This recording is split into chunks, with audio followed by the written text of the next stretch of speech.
Thanks for joining the Law Scholars. This is Will, and we're going to be talking about things that you should be doing as a senior to prepare for law school. By now, you should be well prepared to apply for law school as a senior, but there are still several steps that you need to do to submit and finalize your applications. Most of the work to apply to law school occurs during the fall semester of your senior year, and we're going to be discussing 7 steps that seniors need to take to prepare for law school. So steps 1 through 6 are going to happen during the fall semester, and then step 7 occurs during the spring semester and after you graduate. And it's something that's super simple, but it needs to be said and it needs to be done. So step 1 is that you should meet with your pre-law advisor.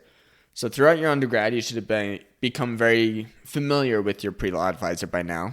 And you should have met with them several times. If you haven't, I'd recommend using that source because they are a great tool in helping you prepare and consider law school. They can help you know what field of law best suits you. They can help you find internship opportunities. They can walk you through the application process and help you develop your personal statement and your resume. But as a senior, you should meet with them several times for several reasons.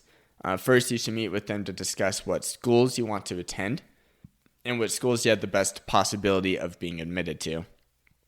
You should also meet with them because you need help on your personal statement. But now you should have a couple of drafts of your personal statement, and the Pre-Law Advisement Center can really help you refine that so that you can put your best self forward.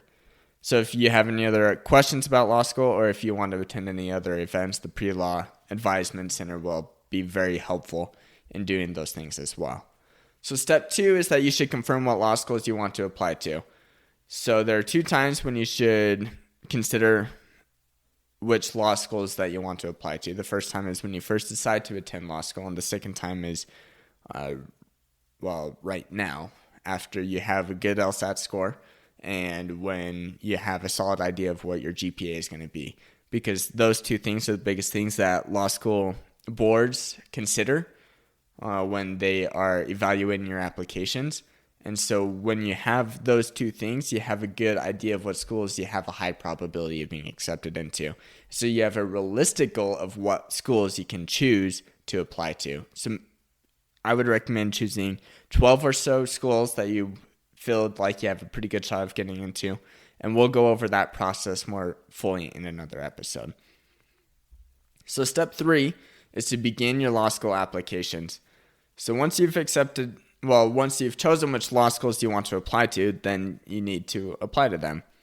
So although there's not a set date for when you should start your applications, you should start them really early because a lot of them have an early submission deadline that could be as early as September. And so the earlier you're ready for your applications, the better you're going to be because the sooner you submit them, the higher chance you have of being considered. So what you're going to want to do here is that you're going to want to purchase the LSAC Credential Assembly Service, also known as CAS, and you want to begin filling out those applications there. And we'll talk more and give more guidance about how to use CAS in another episode.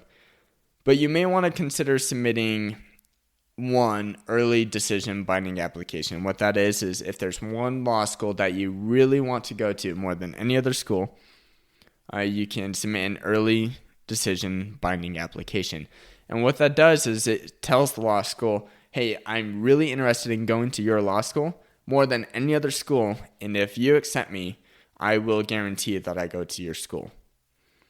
The issue with that is it really binds you down in the sense of you don't have a lot of freedom if you want to go to other law schools or if there's law schools that you like equally but can't decide.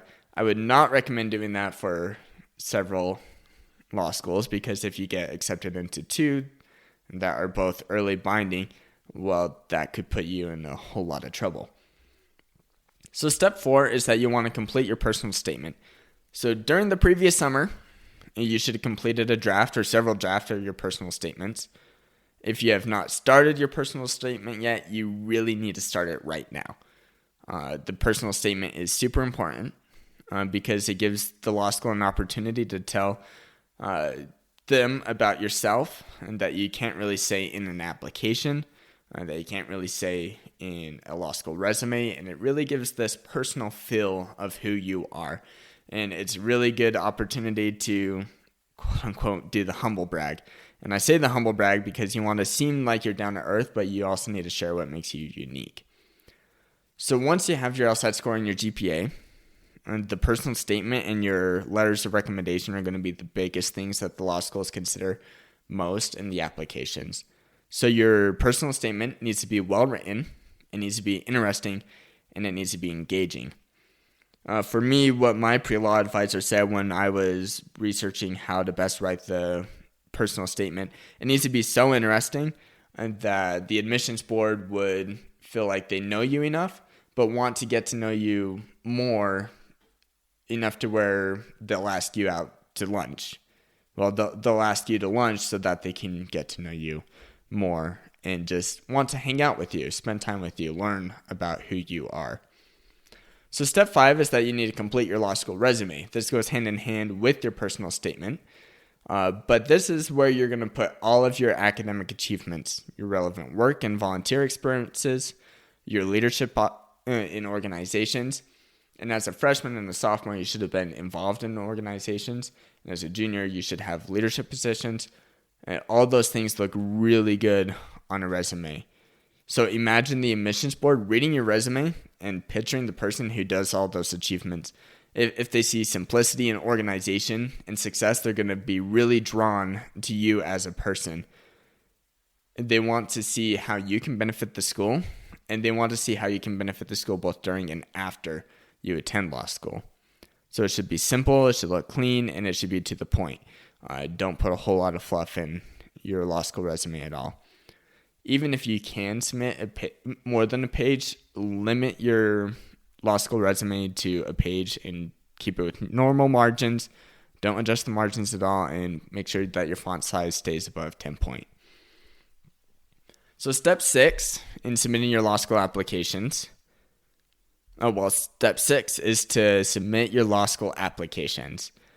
So you've done your personal statement, you've done your resume. All those things are attachments that you want to put onto your application.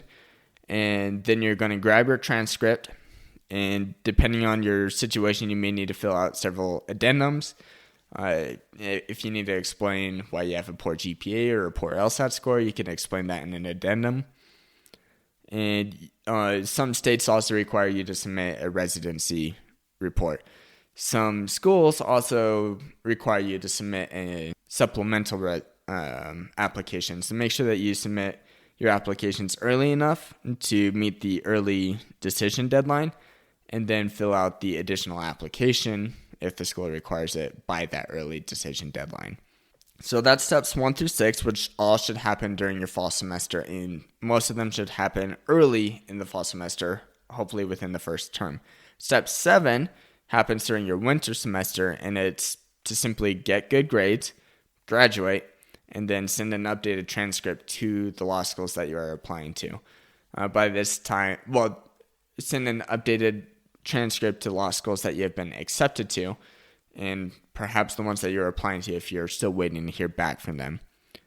Because you put in a lot of work, and you still have you still had a semester to get grades before you accepted, and so you're going to need to send an updated transcript to the schools that you have been accepted to and planning on attending in the fall.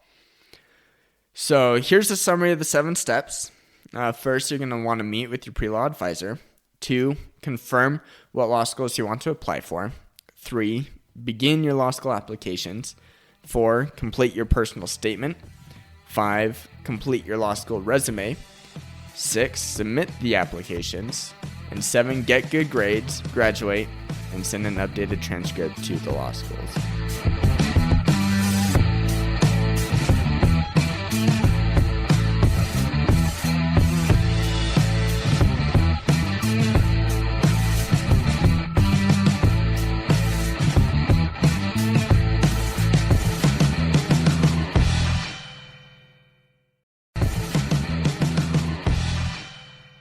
Thank you for listening to this episode of The Law Schoolers. Before I let you go, there are 4 things I want to say. The first thing is if you enjoyed these episodes and if you enjoyed the website, I would invite you to go and join Law Schoolers Pro. And you can do that by going to lawschoolers.com/join.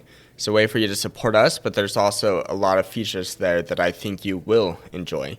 Second thing is that nearly all of our episodes are unedited. The only ones that aren't are pre-law materials, and the reason for that is so you can actually see the legal material in its raw form as I'm learning it as well. The third thing is that the information contained in these episodes are specifically only for educational purposes.